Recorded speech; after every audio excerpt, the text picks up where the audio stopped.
So hello everyone, welcome back to the today's Hindu paper analysis.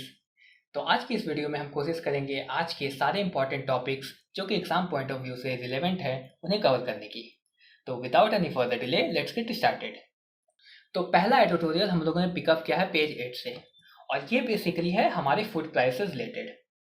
अब हमें already पता है कि किस तरह फूड प्राइसेस काफ़ी ज़्यादा इन्फ्लेट कर रही है, जैसे कि टोमेटो, अनियन, पोटैटो, तूर दाल और राइस के प्राइसेस में काफ़ी ज़्यादा इन्फ्लेशन देखा गया है।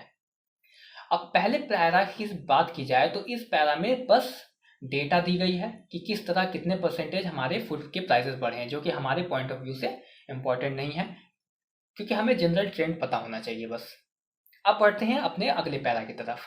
तो सबसे पहले ये बताया गया है क्या क्या रीजंस हैं जिसकी वजह से ये प्राइस इतनी तेजी से बढ़ रही है।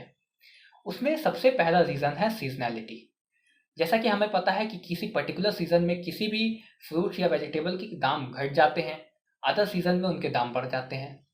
सेकेंड है सप्लाई चेन, यानी कि अगर सप्लाई कम रहा तो ऑटोमेटिकली प्राइस बढ़ेंगे। हमारे लिए जो सबसे इम्पॉर्टेंट है आज के लिए वो है मंडी प्राइसेस। तो इसे समझने की कोशिश करते हैं। तो सबसे पहले मंडी है क्या। बेसिकली मंडी एक प्लेस को डिनोट किया गया है जहां सारे फार्मर्स आते हैं और अपने क्रॉप्स को सेल करते हैं। इसी मंडी में प्राइस भी डिटरमाइन होते हैं किसी भी क्रॉप्स के। तो अब इस प्राइस में प्रॉब्लम कहाँ आ रही है। तो सबसे पहले हम समझने की कोशिश करते हैं डिमांड और सप्लाई के रिलेशन। हमें पता है कि डिमांड अचानक से बढ़ सकती है ड्यू टू सर्टेन रीजन। कल को टोमेटो की डिमांड अचानक से बढ़ गई, बट क्या सप्लाई अचानक से बढ़ सकती है। टोमेटो के प्रोडक्शन के लिए तो हमें टाइम चाहिए। तो अब हो क्या रहा है, फॉर एग्जाम्पल कि टोमेटो की डिमांड बढ़ी तो सारे फार्मर्स ने टोमेटो प्रोड्यूस करना स्टार्ट कर दिया। उन्हें लगा कि आज टोमेटो के प्राइस 20 रुपए है, लेकिन कल को ये 100 रुपए होंगे। क्यों? क्योंकि प्राइस बहुत तेजी से बढ़ रही है। अब 2-3 महीने बाद जब उनका प्रोडक्शन कंप्लीट हुआ, अब वो यही टोमेटो को लेकर मंडी पहुंचे। वो तो यही सोच के पहुंचे कि अब उन्हें 100 रुपए मिलने वाले हैं, बट जब वो मंडी पहुंचे तो वहां प्राइस चल रही है 10 रुपए। वो तो पहले से भी कम हो गई। अब ये हुआ क्यों? हो सकता है अब टोमेटो की डिमांड उतनी ना हो, क्योंकि टाइम गैप तो काफी ज्यादा हो गया ना। डिमांड 3 महीने पहले थी, 3 महीने तो प्रोडक्शन में चले गए। या फिर हो सकता है कि अब इतने फार्मर्स टोमेटो लेके पहुंच गए हैं कि इसकी सप्लाई इतनी बढ़ गई है कि अब उन्हें किसी की जरूरत ही नहीं। तो इसी तरह के केसेस हम लोगों ने पिछले महीने महाराष्ट्र में भी देखे थे, जहां पे टोमेटो इसी तरह रोड पे फेंके जा रहे थे क्योंकि ओवर प्रोडक्शन हो गया था। तो बस इसीलिए इसे रेगुलेट करने की बात की जा रही है, क्योंकि जहां पिछले महीने तक हमारे टोमेटो फेंके जा रहे थे रोड पर ड्यू टू ओवर प्रोडक्शन, वहां हम देख रहे हैं कि इसी महीने हमारे टोमेटो के प्राइस अचानक से बढ़ते जा रहे हैं। अब सेकेंड कंसर्न यहाँ बेस प्राइस से रिलेटेड बताया गया है। यहाँ ये बताया जा रहा है कि बेस प्राइस फिक्स ही नहीं रह रहा है। अब इसका क्या मतलब हुआ? फॉर एग्जाम्पल 2016 में किसी क्रॉप के प्राइस थे 30 रुपीज पर केजी, ठीक है। तो प्राइस स्टेबल तो रहता नहीं है, वो इन्फ्लेट करता है फिर वापस आ जाता है। तो पहले क्या होता था, ऑलमोस्ट प्राइस बढ़ी बढ़ी 80 तक गई, 100 तक गई, वापस वो 30 तक आ जा रही थी। बट यहाँ बताया जा रहा है कि वो वापस आ ही नहीं रही। अब 2017 में क्या देखा जा रहा है कि वो बढ़ी तो ठीक, वो 100 तक गई, बट वो वापस 50 तक ही आई। उसी तरह नेक्स्ट ईयर 2018 में वो बढ़ी तो ठीक 120 130 तक गई, बट वो वापस 60-70 तक ही आ रही है। उसी तरह 2023 में पहुंचते पहुंचते अब वो इन्फ्लेट होकर 200 तक पहुंच जा रही है और बेस प्राइस बन गई है 100। इसका क्या मतलब हुआ? जहां पे 2016 में हमारी बेस प्राइस 30 रुपीज थी और इन्फ्लेटेड प्राइस हमारी 100 तक जा रही थी, वहां 2023 आते आते हमारी बेस प्राइस ही 100 बन गई है और इन्फ्लेटेड तो पता नहीं कहां तक जाएगी।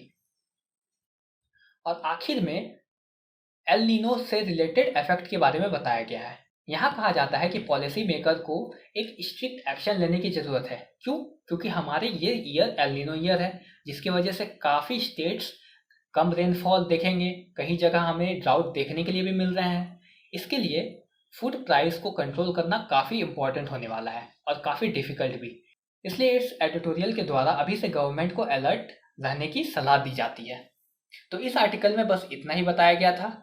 अब हम बढ़ते हैं अपने अगले आर्टिकल की तरफ, जो हम लोगों ने पिकअप किया है पेज नंबर 10 से। तो इसमें सबसे पहले पैरा में बताया गया है कि किस तरह कर्नाटका और तमिलनाडु ने क्लेम किया है कि किस तरह गवर्नमेंट यानी कि सेंट्रल गवर्नमेंट पॉलिटिक्स कर रही है उनके साथ। अब ये क्लेम किस बेसिस पे है वो हम लोग आखिरी पैरा में समझ जाएंगे। अब आते हैं हम लोग ओपन मार्केट स्केल के बारे में। आखिर ये ओपन मार्केट स्केल स्कीम है क्या? तो बेसिकली होता क्या है, फॉर एग्जाम्पल हमारे क्रॉप्स की प्रोडक्शन ऑलमोस्ट 10,000 मैट्रिक टन हुई, तो गवर्नमेंट क्या करती है, वो ऑलमोस्ट 6,000 मेगा मैट्रिक टन तो मार्केट में भेज देती है, बट वो 4,000 मैट्रिक टन बफर के रूप में स्टॉक कर लेती है अंडर FCI। अब मान लेते हैं ये जो भी क्रॉप थी इसकी प्राइस थी ऑलमोस्ट 30 रुपीज़ पर केजी, बट ये जब तक मार्केट तक पहुंची अब इसकी प्राइस हो गई है 100 रुपीज़ पर केजी। अब इसके कई रीज़न हो सकते हैं। सबसे पहला रीज़न कि ये सप्लाई ही सफिशिएंट नहीं है इतने बड़े ऑडियंस को पूरा करने के लिए। फॉर एग्जांपल कि ऑडियंस हमारी बहुत बड़ी है, कंज्यूमर हमारी बहुत बड़ी है, अब ये 6,000 के सप्लाई में पूरी तरह फीड ही नहीं कर पा रहे हैं, इसलिए हो सकता है उसकी प्राइस बढ़ गई हो। और दूसरा और सबसे इम्पॉर्टेंट कंसर्न जो है वो है होल्डिंग। अब इसमें क्या करते हैं, बीच में इंडिविजुअल्स काफ़ी ह्यूज क्वांटिटी में वो क्रॉप को स्टोर करके बैठ जाते हैं, तो इससे क्या हुआ, सप्लाई की शॉर्टेज हो गई हमारे मार्केट में, जिसकी वजह से प्राइस अपने आप बढ़ गया। तो इस केस में गवर्नमेंट क्या करती है, गवर्नमेंट अपने बफर स्टॉक को मार्केट में निकालना शुरू करती है ताकि वो इन्फ्लेशन को रोक सके। फॉर एग्जांपल हमारे सप्लाई की ज़रूरत है ऑलमोस्ट 5-6,000 टन, बट मार्केट में पहुंचे सिर्फ 4,000 टन, क्योंकि 2,000 टन तो यहाँ पे किसी इंडिविजुअल ने होल्ड करके रख लिया। तो गवर्नमेंट क्या करेगी, अपने स्टॉक से 2,000 टन मार्केट में रिलीज करेगी। रिलीज क्या करेगी, वो ऑक्शन करवाती है कि अपने सारे इंडिविजुअल आए और ऑक्शन करें और अपने अपने क्रॉप्स को लेकर जाए और मार्केट में कम प्राइस पे बेचे। तो इससे क्या हुआ, सप्लाई बैलेंस हो गई। 4,000 इस साइड पहुंच ही रहे थे, 2,000 गवर्नमेंट ने दे दी, तो इस तरह सप्लाई बैलेंस हो गई और प्राइस इन्फ्लेट नहीं हुआ। ये काफ़ी काम भी करता है, जैसा कि हम लोग देख सकते हैं कि वीट की प्राइस काफ़ी तेज़ी से बढ़ रही थी, जिसकी वजह से गवर्नमेंट ने हमारे इस स्कीम का यूज़ किया और आखिर में 19% तक की इन्फ्लेशन को वो लोग नीचे ला पाए थे with in 45 day of span. तो अब हम लोगों ने ओपन मार्केट स्केल स्कीम को समझ लिया। अब हम लोग बढ़ते हैं कि इसमें क्या रिवीजन की गई है। तो रिवीजन की बात की जाए तो सबसे पहला रिवीजन ये किया गया है कि पहले कोई भी इंडिविजुअल ऑलमोस्ट 3,000 मैट्रिक टन तक हमारे क्रॉप्स को खरीद सकता था गवर्नमेंट से, बट उसे घटाकर अब 10 से 100 मैट्रिक टन ही कर दिया गया है।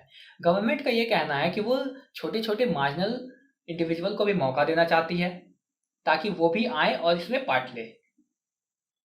सेकेंडली ये किया गया है कि पहले सेंट्रल गवर्नमेंट सिर्फ इंडिविजुअल को ही नहीं, स्टेट को भी यहाँ के क्रॉप्स प्रोवाइड करती थी, बट उन्होंने कहा कि अब कोई भी स्टेट्स यहाँ से क्रॉप परचेस नहीं कर सकती।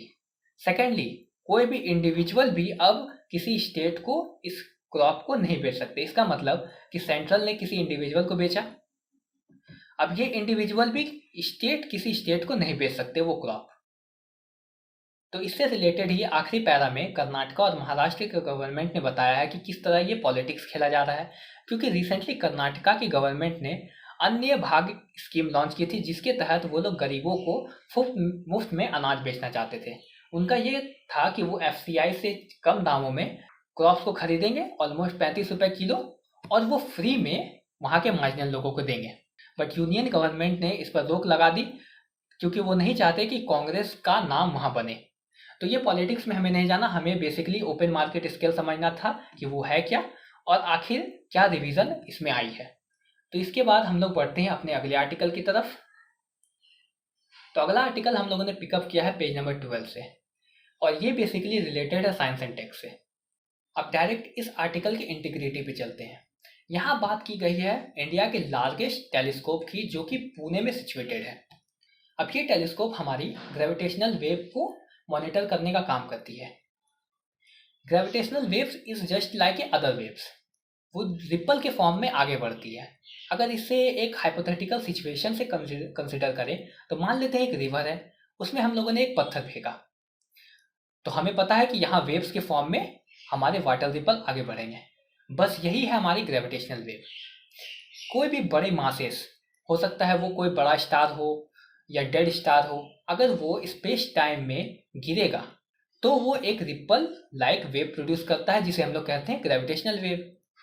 इसे सबसे पहले डिस्कवर किया था लीगो की ऑर्गेनाइजेशन ने, जो यूएस बेस्ड है। अब आते हैं पल्सर ऑब्जर्वेटरी पर।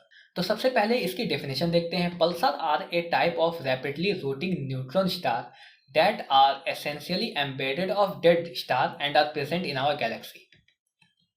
तो ये है क्या? सबसे पहले एक डेड स्टार है। तो अब ये डेड स्टार क्या करती है? ये मैग्नेटिक फील्ड बाहर की तरफ छोड़ती है अपने पोल्स की साइड से। अब इंडिया और अदर कंट्री ने क्या किया है, यहाँ एक बड़ा सा टेलीस्कोप लगा दिया है। अब जब भी ये रे यहाँ टकराएगी, यहाँ पे एक सिग्नल पता चलता है। तो अब ये कैसा होगा? जैसे ही ये यहाँ इसके स्ट्रेट लाइन पे आई, हमें सिग्नल मिला। इसके बाद ये वापस चली जाएगी क्योंकि ये रोटेटिंग बॉडी है। उसके बाद सेकेंडली ये वाली सिग्नल इम्पैक्ट करेगी, फिर ये वापस चली जाएगी। तो हमें एक पल्स लाइक इम्पैक्शन दिखता है, आएगी जाएगी आएगी जाएगी। सबसे पहले ये आई गई, पहला पल्स, फिर कुछ समय बाद ये आई गई। तो पल्स रेट जैसे चलती है, टिक टिक टिक टिक, तो इस तरह हमें इसका इम्पैक्ट दिखता है। इसीलिए इसे कॉस्मिक लाइट हाउस से भी कंपेयर किया गया है।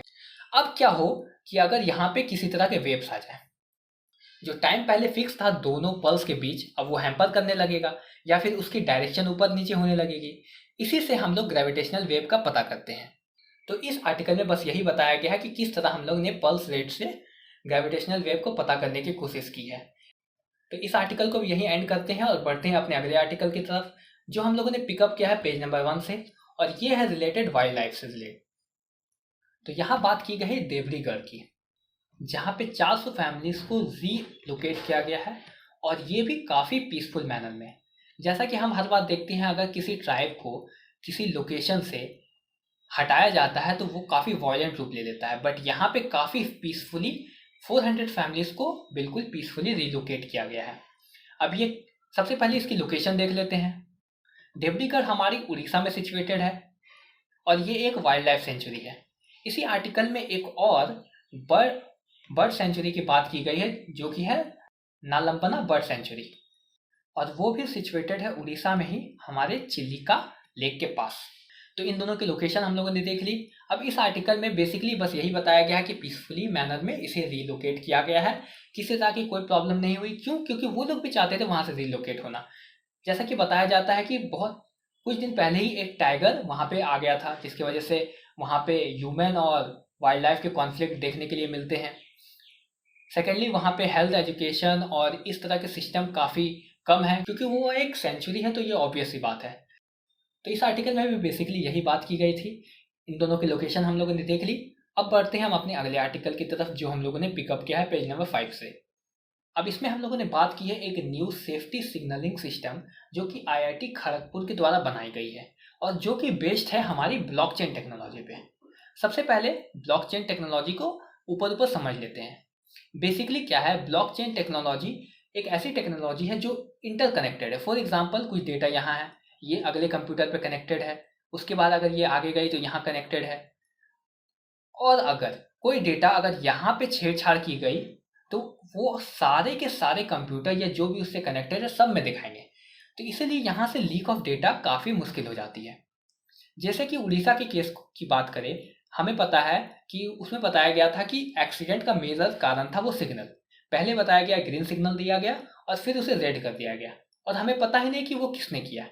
लेकिन अगर वो ब्लॉकचेन टेक्नोलॉजी पे बेस्ड होती तो वो इसे इरेज करना ही मुश्किल हो जाता। हमें पता होता कि क्या सच में पहले वो ग्रीन था, उसके बाद वो रेड किया गया, क्योंकि वो तो स्टोर हो जाती, पहले ग्रीन फिर रेड, और इसे मिटाना नामुमकिन है। तो इसी टेक्नोलॉजी को ध्यान में रखते हुए एक न्यू सिग्नलिंग सिस्टम बनाया गया है, और इसके अनुसार ट्रेन के अवेलेबल स्टेटस सभी को पता रहेंगे, जैसे कि स्टेशन मास्टर, सेक्शनल कंट्रोलर या फिर सिग्नल इंजीनियर, सभी को, और वो एक्यूरेटली वहाँ देख पाएंगे, जिसकी वजह से हमारी सेफ्टी और बढ़ेगी। ये काफ़ी अच्छा स्टेप है टुवर्ड्स सेफ्टी। तो इस तरह इस टेक्नोलॉजी और कवच के साथ हम बोल सकते हैं कि हमारी रेलवे और ज़्यादा सिक्योर हो जाएगी। तो आज की इस वीडियो में हम लोग इतना ही कवर करने वाले थे। आई होप आज के सारे टॉपिक्स आपको अच्छे से समझ में आए होंगे। अगर आपको ये वीडियो अच्छा लगा हो तो keep supporting us by subscribing to our channel and liking to it. And we will keep posting Hindu analysis on the daily basis at and around 8 p.m. every day. तो मिलते हैं कल के वीडियो में, तब तक के लिए bye bye, see you all and keep learning.